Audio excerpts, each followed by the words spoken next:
Bonjour à tous et bienvenue dans cette vidéo. Je vous accueille aujourd'hui pour vous parler un petit peu de la nouvelle lune et du nouveau cycle lunaire pour le mois d'avril 2022. C'est un peu en complément du bulletin astro du mois d'avril. J'avais envie de faire autrement, de faire autre chose parce que j'en avais ras-le-bol comme je vous l'avais dit. Et donc j'ai choisi de reprendre le jeu de l'oracle de l'astrologie intuitive et de tirer 3 lames par rapport aux énergies de ce nouveau cycle lunaire. Donc la nouvelle lune, elle se produit le 1er avril et c'est pas une blague, et elle se produit dans le signe du Bélier. C'est un événement astrologique important puisque le Bélier étant le premier signe de la roue astrologique, cette nouvelle lune annonce aussi le démarrage d'une nouvelle année lunaire. Alors j'ai tiré 3 lames de ce jeu et la première que j'ai tirée, c'est celle-ci, une lame liée à Pluton, qui parle de mort et de transformation. Alors, ne quittez pas, hein. Je vous assure, c'est pas aussi noir que ça. J'ai été moi-même déçue au premier abord. Excusez-moi, hein, j'ai envie de sourire là, mais je voulais tellement avoir une belle image, une image super positive. Je veux dire, c'est vraiment ce dont j'avais besoin et que j'avais envie de partager avec vous. Et puis voilà que je tire celle-là. Donc j'aurais pu en tirer une autre hein, et puis faire semblant d'eux, mais non. Après réflexion, je me dis que en fait, le jeu reste cohérent. Il est cohérent avec les énergies actuelles, avec ces énergies du mois d'avril. Et dans le bulletin astro, je vous parlais justement de l'importance de Pluton qui va former justement un sextile important avec Jupiter. Donc voilà, le jeu finalement ne ment pas et il reste cohérent aux énergies environnantes. Et puis en fait, je trouve même rassurant quelque part que le jeu ne me donne pas spécialement ce que je désire. C'est une bonne chose qu'il ne me donne pas ce que je désire. Il me montre la réalité, il me montre ce qui est et pas ce que je veux. Donc ça me fait dire que je vous conseille encore une fois vivement ce jeu parce que il est vraiment très pertinent.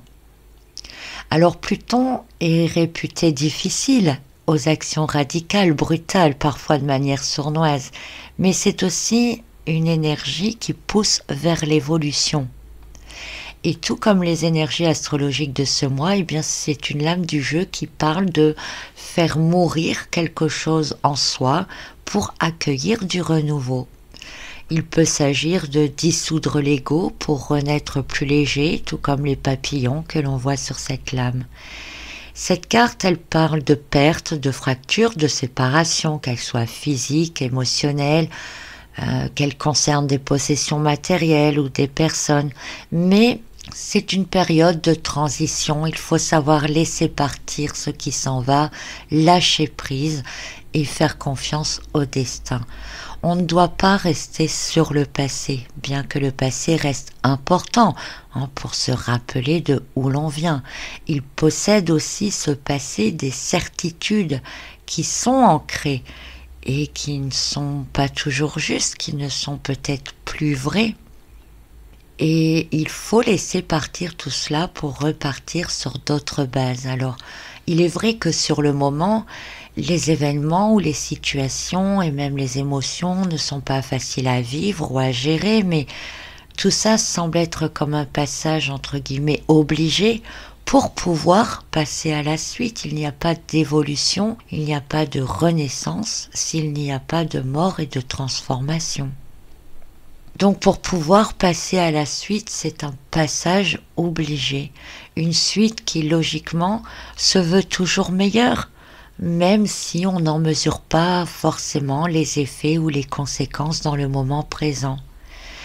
Mais dites-vous bien que retenir les choses ne fait que rendre les événements plus lourds, plus difficiles, et rester figé sur des connaissances ou des croyances anciennes ne fait que développer l'entêtement, la résistance et ne permet pas de s'ouvrir ou de découvrir d'autres possibilités. Si la chenille se refusait à devenir papillon, elle resterait chenille et ne prendrait jamais conscience du monde d'un point de vue aérien, en évoluant, en laissant partir sa forme initiale, celle qui forme même toute sa constitution, tout son être, sa forme de départ. Elle s'ouvre carrément à une autre anatomie, une anatomie qui lui permet d'autres capacités, comme celle de pouvoir voler, entre autres, et elle se donne alors la possibilité, la capacité de voir et de comprendre le monde qui l'entoure sous des angles bien différents, des angles qu'elle ne pouvait même pas imaginer au départ. L'image, elle est belle vue ainsi. Elle est même facile à comprendre, mais en attendant, nous, comment sentons-nous cette énergie plutonienne? Eh bien, imaginez que la transformation se produise, que vous l'ayez choisie ou non, et que, en pleine mutation, vous refusez d'aller plus loin, vous refusez d'aller au bout du processus parce que c'est trop dur, parce que vous en avez marre, parce que c'est écrasant, parce que vous souffrez, parce que c'est pas ce que vous voulez. Et cependant, la transformation, elle a commencé à se produire. On est dans la période où on n'est plus la chenille, on n'est pas encore le papillon, on est dans le cocon. Et c'est comment dans le cocon? Elle est comment la chenille dans le cocon? Elle est en bouillie. Elle est en bouillie et c'est cette bouillie qui laisse la souffrance. C'est une transformation très radicale. Et quand on est dans l'état de bouillie, on sait très bien qu'on ne peut plus redevenir la chenille. Et si on lutte, si on retarde à aller au bout de la transformation et à devenir ce papillon, eh bien on reste plus longtemps dans cet état de bouillie. Et là, c'est pas drôle. Là, ça fait mal. Là, c'est souffrant. Donc il faut sortir de ça. Il faut aller au bout de la transformation. Il faut savoir laisser mourir quelque chose, partir quelque chose pour pouvoir aller au bout. Alors il y a ceux qui iront au bout de manière consciente et qui seront probablement très vite des papillons. Les autres iront aussi probablement au bout de la transformation, mais dans la peine et la souffrance. Et puis dites-vous bien que quelques-uns n'iront peut-être même pas au bout. Ils refuseront totalement d'aller au bout de la transformation parce que c'est trop dur.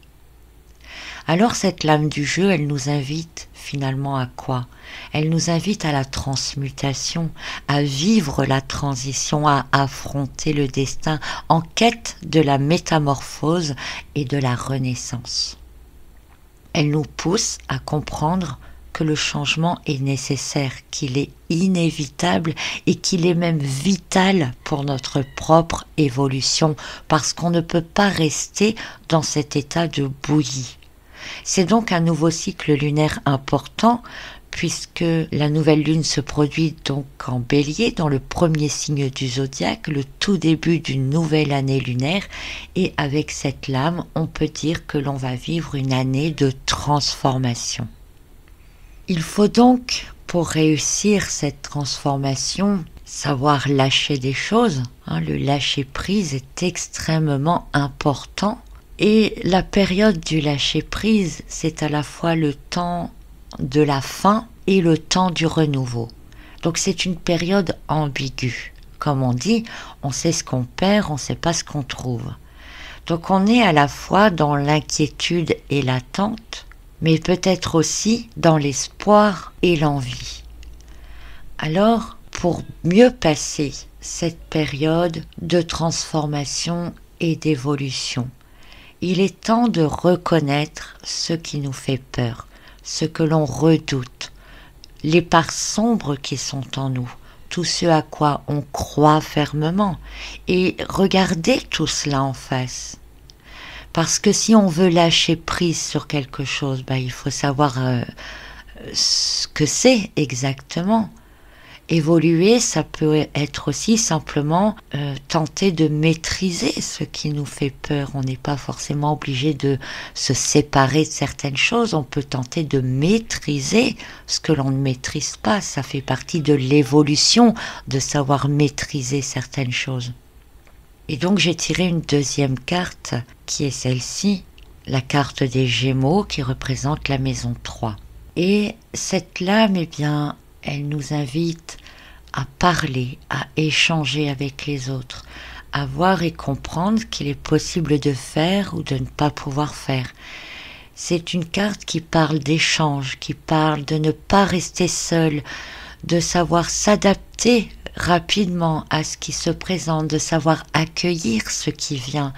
Il est difficile de s'adapter et d'accueillir si on reste figé sur l'ancien, sur ce que l'on perd, ou simplement parce que ce qui est nouveau fait peur. L'être humain a besoin d'apprendre, il a besoin d'élargir ses points de vue, de comprendre autrement, tout comme le papillon le fait lorsqu'il prend son premier envol. Une fois le premier battement d'aile effectué, le plus dur est fait, libre à lui ensuite d'explorer librement, gaiement et légèrement. Alors vous, une fois la peur dépassée, parce qu'elle vous a été expliquée, parce que vous l'avez comprise autrement, parce que vous avez peut-être trouvé des solutions, eh bien, vous vous sentez aussi plus léger, plus libre et davantage dans la joie.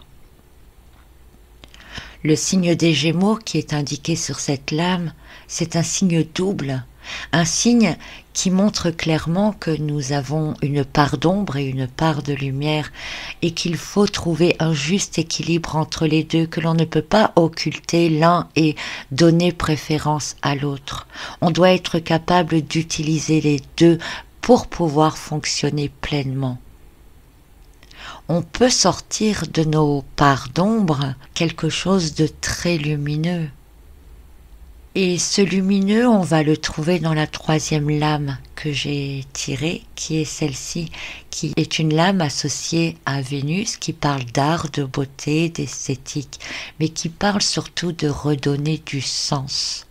C'est une carte lumineuse, c'est une carte de joie.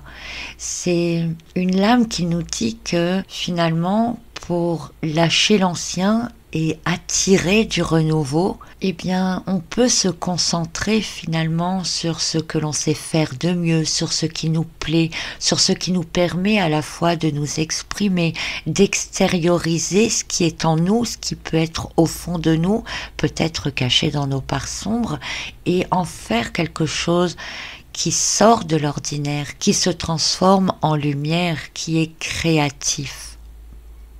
Donc il est temps, en ce début de printemps et pour la première lune de cette année lunaire, de se recentrer sur ce que l'on aime, de redonner des couleurs à sa vie, de laisser parler sa créativité, sa sensibilité, son imagination. Nous avions vu également dans le bulletin astro de ce mois que l'intuition serait particulièrement développée, la créativité aussi, grâce à la conjonction entre Jupiter et Neptune, mais en plus, nous avons vu que Vénus entre dans le signe des Poissons et qu'elle fera elle aussi une conjonction avec Jupiter et Neptune. Donc cette lame-là, encore une fois, elle tombe à pic. Cette troisième carte que j'ai tirée, elle indique aussi que tout est possible, qu'il faut croire en la vie, que l'on est chacun créateur de ce que l'on ressent, de comment on transforme ce que l'on perçoit. Et ce que l'on perçoit, même si c'est négatif, on peut en faire quelque chose de positif. On peut transformer notre réalité en transformant ce que l'on perçoit et ce que l'on ressent. Et si on arrive à faire ça, eh bien, on entre dans ce que l'on appelle la sublimation. Et même les épreuves les plus difficiles peuvent être sublimées. On peut donc transcender beaucoup de choses pour être dans une évolution positive. Ainsi, comme on voit sur cette lame des instruments de musique et une partition, on pourrait dire que nos émotions sont les notes de musique, mais selon ce que l'on en fait, comment on les joue, eh bien nous donnons une vibration différente à notre vie. Alors je vous invite à jouer la bonne partition, celle de votre vie. J'espère que ce message vous a plu, que ce tirage vous a intéressé. Je vous retrouverai bientôt pour d'autres vidéos. Je vous rappelle que les cartes que j'ai tirées proviennent du jeu qui s'appelle l'Oracle de l'astrologie intuitive.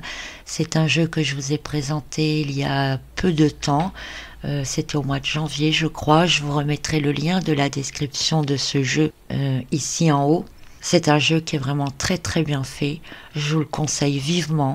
Parce qu'à chaque fois que personnellement, je tire une lame de ce jeu, ça répond juste, ça répond pas en fonction de ce que je désire.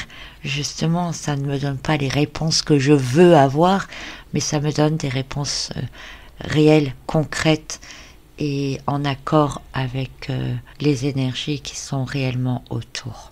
Voilà, donc... eh bien, je vous dis à très bientôt, prenez bien soin de vous et soyez créatifs.